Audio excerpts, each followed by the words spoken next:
আসসালামু আলাইকুম। প্রিয় দর্শক, ঈদে পাঞ্জাবি সবাই পরেন, প্রায় সবাই, আমাদের দেশে সবাই অন্য অন্য দিন না হলেও ঈদের দিন পরেন, পাঞ্জাবি পায়জামা পরেন, ঈদের নামাজ পড়তে যান।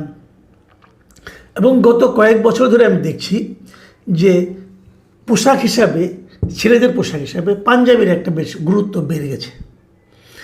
আগে পাঞ্জাবি অতটা পরা হতো না এই কারণে পাঞ্জাবির সঙ্গে পায়জামা পরতে হয়। তো আপনি পাঞ্জাবিতে না হয় স্টাইল করলেন, কিন্তু পায়জামায় কী করবেন? পায়জামা তো সবগুলি একই রকম। এই জন্য আমি দেখতাম আগে অনেকে পাঞ্জাবির সঙ্গে আবার প্যান্টও পরতেন। যাই হোক, এই পাঞ্জাবি নিয়ে এত কাহিনী বলছি এই কারণে যে একটা পাঞ্জাবির দাম কত হতে পারে সেটা নিয়ে নানা ধরনের আলোচনা।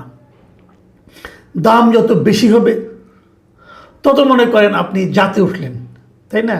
কিছু কিছু ব্র্যান্ড আছে, আপনি দেখবেন একটা ব্র্যান্ড ইদানিং খুব আলোচিত হয়েছে। এনসিপির একজন নেতা সার্জিস আলম, উনি সবসময় ওই ব্র্যান্ডের পাঞ্জাবি পরেন। এটা ইলিউন না কি ধরনের কি একটা নাম আর কি, এটা বোধহয় মধ্যপ্রাচ্য থেকে এসেছে। অনেক দাম এই পাঞ্জাবি, ৩,৯০০ কমে কোনো পাঞ্জাবি আছে বলে আমার জানা নাই, আমি যতটুকু দেখেছি আর কি। আর উপরের দিকে ৩০,০০০ ৩৫,০০০ টাকা পর্যন্ত এই পাঞ্জাবির দাম আছে। একজন একটা ট্যাগ দেখালো আমাকে, ওটার দাম তো আরও অনেক বেশি, কিন্তু এটা আমার কাছে বিশ্বাসযোগ্য মনে হয় নাই। এত দাম কী করে হয়? 79,000, ওটা বোধ হয় ঠিক না, আমি ঠিক জানি না। তবে 40 পর্যন্ত আমি নিজেই দেখেছি। তো এত দামি পাঞ্জাবি, তার মানে ইলিউনের পাঞ্জাবি যদি আপনি পরেন তাহলে বুঝতে হবে আপনার ক্রয় ক্ষমতা খুব ভালো, আপনার হাতে অগাধ টাকা আছে, আপনার একজন টাকাওয়ালার লোক, এটা আপনি প্রমাণ করতে পারবেন। এটাও কিন্তু অনেক সময় একটা মানে আপনার জাতে ওঠার অথবা ভাব দেখানোর একটা ব্যাপার হয়।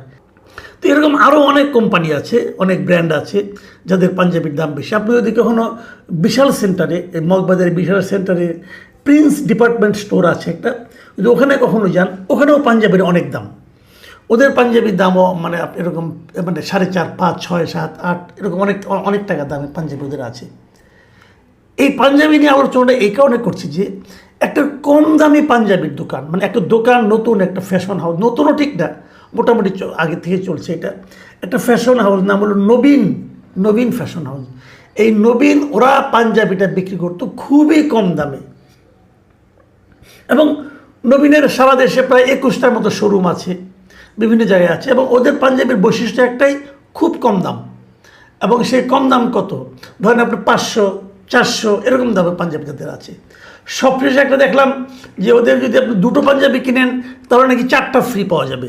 তো এই নবীনের একটা শোরুম তারা দিয়েছে ওই মগবাজারের বিশাল সেন্টারে, প্রিন্স মানে ডিপার্টমেন্ট স্টোরটা যে বিল্ডিংয়ে, যে ভবনে, সেই ভবনেই।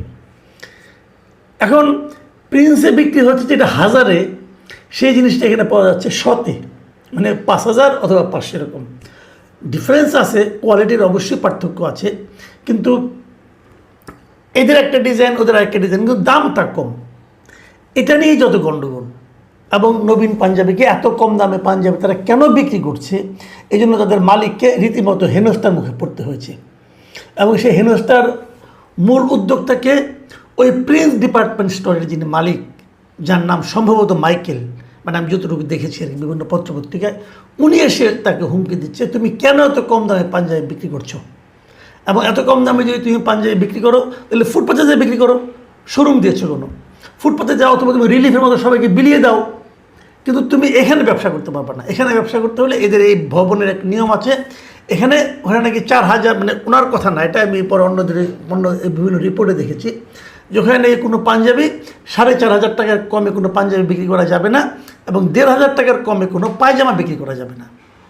আর নবীনের পাঞ্জাবির দাম মাত্র 500 টাকা, তাও আবার 500 টাকাও না, তাও আবার ওরা একটা পাঞ্জাবি আছে দেখলাম কি আপনার এই 900 টাকার মতো দাম, যেটা নাকি 2টা কিনলে মানে আপনি যদি 1,800 টাকাতে কিনেন আরও 4টা ফ্রি পাবেন। মানে একটা পাঞ্জাবির দাম দাঁড়াবে আপনার তখন 300 টাকা। আর এই দামে নবীন বিক্রি করে। নবীনের মালিক বলতেছে যে এই পাঞ্জাবি তৈরি করতে আমার খরচ হয় 250 টাকা। আর ধরেন একটা ব্যাগ দিলাম, ব্যাগের দাম আর 10 টাকা, তো 260 টাকা। তো আমার তো তারপরেও 50 টাকা প্রফিট থাকে। তো আমি 50 টাকা প্রফিট রাখলে আমার সমস্যাটা কী? আমার এত লাভ করতে হবে কেন?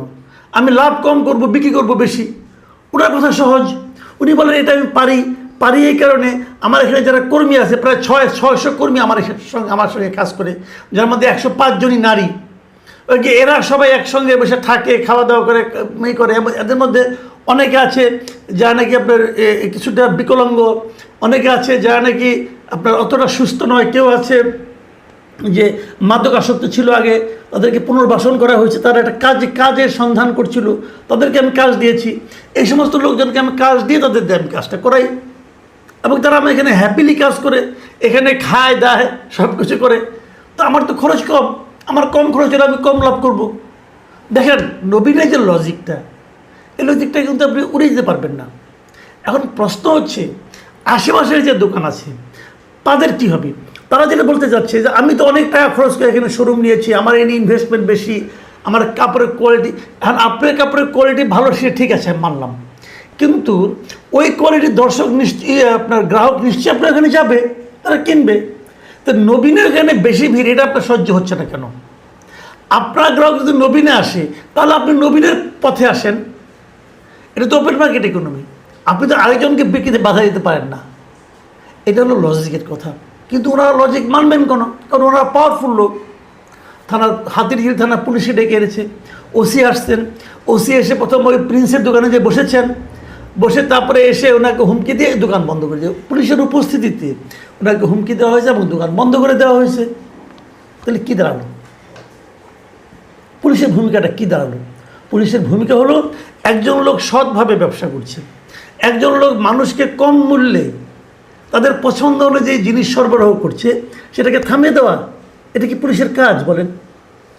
আর যে লোকটা বন্ধ করলেন মিস্টার মাইকেল, উনি নাকি নিজেকে বলেছেন, পরিচয় দিয়েছেন নাকি শুনলাম যে উনি নাকি প্রধানমন্ত্রীর খুব ঘনিষ্ঠ ব্যক্তি। উনি কি আসলে প্রধানমন্ত্রীর ঘনিষ্ঠ ব্যক্তি? আমার সন্দেহ আছে। আমার তো মনে হচ্ছে উনি প্রধানমন্ত্রীকে কয়েক দফা বিক্রি করে দিয়েছেন, এর মধ্যে আরও অনেক কাজে বিক্রি করেছেন, করে হয়তো সুবিধাও করেছেন, অতএব এখানেও করেছেন। এবং আমার ধারণা পুলিশকে ডেকে এনে প্রথম উনি প্রধানমন্ত্রীর সঙ্গে ওনার সম্পর্ক সেটা বিস্তারিত বর্ণনা করে পুলিশকেও প্রভাবিত করেছেন। এবং সেই পুলিশ নাকি এই নবীনের যিনি মালিক এনামুল হাসান নবীন, তাকে নাকি বলেছে যে উনি খুব পাওয়ারফুল লোক, ওনার অনেক দূর হাত, এখানে আমি কিছু বললে আমাকে এখান থেকে বদলি করে দেবে, অতএব আমি কিছু করতে পারবো না। এই যে এত আলাপ, এত কিছু, মোট ফলাফলটা কি? ঈদের আগের দিন এই যে প্রথম যেদিন ঘটনাগুলো ঘটলো, সেই ঘটনার একটা ভিডিও একজন ওখানে ক্রেতা ছিলেন, তিনি ছবিটা তুলে উনি সেটাকে ফেসবুকে দিয়ে দিয়েছিলেন। কিন্তু এই দেওয়ার পরেই যত আলোচনা, যত হয়েছে, এবং নবীনের ওই শোরুম কিন্তু আসলে বন্ধ করে দেওয়া হয়েছে, তালা মেরে দেওয়া হয়েছে, ঈদের আগের দিন বন্ধ করে দেওয়া হয়েছে। এবং নবীনের যিনি মালিক উনি অভিমান করেছেন, রাগ করেছেন, রাগ করে উনি দেশ ছেড়েই চলে গেছেন 25 তারিখে। ঈদের পরে উনি 25 তারিখে দেশ ত্যাগ করেছেন, দেশে উনি থাকবেন না। এর আগে উনি প্রেস কনফারেন্স করেছেন, প্রেস কনফারেন্স করে উনি বলেছেন যে এই দেশে আমি থাকতে চাই না, কারণ আমার অনেক। এর 24 তারিখে উনি প্রেস কনফারেন্স করেছেন, করে বলেছেন যে বাংলাদেশের আইনের উপর, আইন ব্যবস্থার উপর আমার সংশয় আছে। তারপর উনি বলেছেন যে ওসির আচরণে আমি আরও ভীত হয়ে গেছি, এবং উনি বলেছেন যে আমি ওরা কিছু করতে পারবো না, পাঞ্জাবি বিক্রি করতে যে আমি জীবন দিতে পারবো না, আমার ছোট ছোট ছেলে মেয়ে আছে, তাদেরকে আমি এতিম করতে পারবো না। অনেক পাওয়ারফুল লোক গুলি খেয়ে মারা গেছে, আমিও মরতে পারি, আমি আর এই ব্যবসা করতে চাই না। এবং উনি 25 তারিখে দেশ ছেড়ে চলে গেছেন। এরপরে মোটামুটি আরম্ভ হয়েছে রাজনীতি। মানে এর পর্যন্ত ঘটনা বললাম, রাজনীতিটা কি? এর মধ্যে দেখতে পেলাম একজন লোক ফেসবুকেই, মিস্টার মোহাম্মদ খালিদুজ্জামান নামে এক ভদ্রলোক, ওনাকে আমি চিনি না, উনি একটা পোস্ট দিয়েছেন। সেই পোস্টে উনি নবীনকে একজন চতুর মানুষ হিসেবে উল্লেখ করছেন। তিনি বলছেন যে না, আবেগে ভাইসা লাভ নাই, নবীন চতুর মানুষ, সে নিজেকে পরবর্তী প্রধানমন্ত্রী হিসেবে দেখতে চাইছেন, মুক্তিযুদ্ধ নিয়ে ওনার প্রশ্ন, ভিন্ন বার্তা এগুলো দিয়েছেন। এবং ওটা দেওয়ার সঙ্গে সঙ্গে তিনি এই নবীন হাশিমির 2018 সালে একটা পোস্ট উনি শেয়ার করেছেন। 2018 সালে উনি খুঁজে বের করেছেন কেমনে কেমনে আমি জানি না। এবং সেই পোস্টটাতে ওখানে ওনার যে প্রোফাইল যেইটা আছে সেখানে লেখা আছে, প্রোফাইল ওনার ডিজিটাল ক্রিয়েটর নবীন হাশিমি, ওখানে লেখা আছে I am the next prime minister of Bangladesh ইনশাল্লাহ। উনি বাংলাদেশের পরবর্তী প্রধানমন্ত্রী হতে চান, তো হতেই পারে, এরকম উচ্চাকাঙ্ক্ষা থাকাটা তো অন্যায় কিছু না। এবং তার নিচে উনি যে কথা লিখেছে সেটা হলো 30 লক্ষ শহীদ আর 2 লক্ষ ধর্ষণের ভিডিও ক্লিপ দিতে পারবেন কেউ? না, মানে গুজব কিনা যাচাই করতাম আর কি। মানে এই যে একটা পোস্ট দেওয়া, এটা কিন্তু এক ধরনের আমি মনে করি মতলবী পোস্ট। ভাই 30 লক্ষ শহীদ এবং 2 লক্ষ ধর্ষণ এবং শহীদের কেউ ভিডিও করে রাখে? এখন তো অনেক আধুনিক হয়ে গেছে, এখনই কি কেউ রাখে? 2-1টা হয়তো থাকতে পারে, কিন্তু এই যে আমাদের জুলাই আন্দোলনে এত লোক মারা গেলো, প্রায় 1,500 লোক মারা গেলো বলে বলা হচ্ছে, কয়টার ভিডিও আছে ভাই? আর 30 লক্ষ যখন শহীদ হয়েছিল স্বাধীনতা আন্দোলনের সময়, স্বাধীনতা যুদ্ধের সময়, তখন কি এরকম অহরহ ভিডিও করা যেত? মানে এই যে ওনার যে পোস্ট, এই পোস্টে কিন্তু ওনার এক ধরনের মতলব, ওনার এক ধরনের চারিত্রিক বৈশিষ্ট্য কিন্তু প্রকাশ করে। ঠিক এই জিনিসটাই হয়তো ওই ভদ্রলোক বলেছেন, হ্যাঁ, যিনি খালেদুজ্জামান সাহেব বলেছেন। তবে আমি আবার এটাকে এতটা ওইভাবে সিরিয়াসলি নিচ্ছি না। এরকম হতেও পারে, আবার নাও হতে পারে।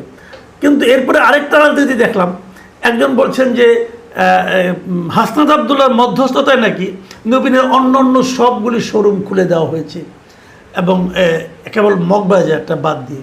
এটাও আবার একটা পত্রিকা দেখলাম বেশ ফলো করে প্রচার করা হয়েছে যে হাসনাত আবদুল্লাহ এমপি যিনি আছেন, ওনার হস্তক্ষেপে সবগুলি শোরুম খুলে দেওয়া হয়েছে। তো সবগুলি শোরুম তো কেউ বন্ধ করে নাই, বন্ধ হয়েছিল মাত্র একটা শোরুম, বাকিগুলো উনি নিজেই বন্ধ করেছিলেন দেশ থেকে যাওয়ার আগে। কাজেই ওইটা খুলে দেওয়ার পিছনে কতটুকু কে আসলে আমি বুঝতে পারলাম না। তবে যে জিনিসটা আমার কাছে সবচেয়ে গুরুত্বপূর্ণ মনে হয়েছে সেটা হলো যে আদালত একটা পদক্ষেপ নিয়েছে। আদালত মানে চিফ মেট্রোপলিটন ম্যাজিস্ট্রেট ঢাকার, এবং chief metropolitan magistrate Mohammad Mustafizur Rahman, তিনি সব